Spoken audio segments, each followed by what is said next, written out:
Well, motivation comes in all forms, but sometimes the simplest is falling short of your goals.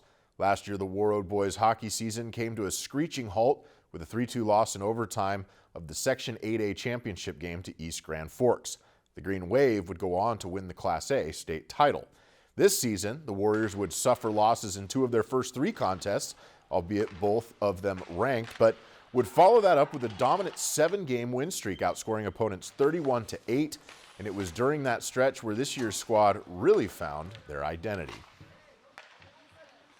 We're a really tight, knit, close group, guys. We like to be flashy when we can, and then we have a good D-core who can stop plays, and then we got 2 great goalies who can stop the puck when we need it.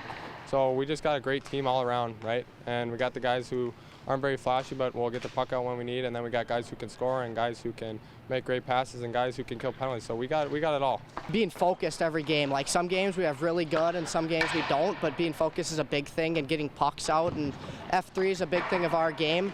So having all those aspects. Warroad would finish the regular season by going 8-1-1 over their final 10 games, earning them the top seed in the section tournament for the 2nd straight year, but this time with the motivation of last year's loss fueling the run, even if they aren't openly admitting it.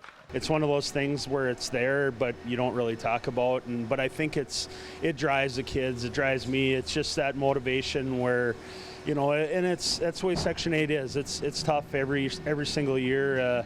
You know, I think we've been in overtime in the section final maybe 2 or 3 years in a row. Yeah, you definitely got to think about it. You got a chip on your shoulder, right? Like we were 1 step away from getting to that state tournament, right? And so it's just motivation for this year to get back to where we were at a couple years ago, and that's where we got to get back to. That's the goal. So we have a little fire in our stomach training over the summer, and just training and coming to practice every day focused, and that's our end goal, to beat them and win the state championship.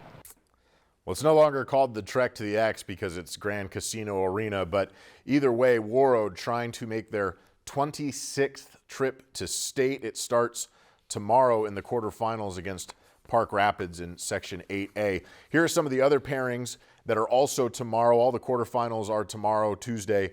Bagley-Foston at Detroit Lakes, and then Northern Lakes. We'll have the highlights of that one against Breckenridge-Wahpeton. Little Falls taking on Prairie Center. And then in 2A, Brainerd, Roseau, and Bemidji all on the road.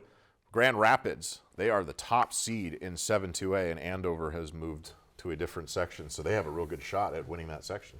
Sports on Lakeland News is sponsored in part by Paul Bunyan Communications, powered by the GigaZone, one of the largest all-fiber optic gigabit networks in the country with internet speeds up to 10 gig. Lakeland News is a nonprofit news organization. Donate to Lakeland PBS today to support your local news team.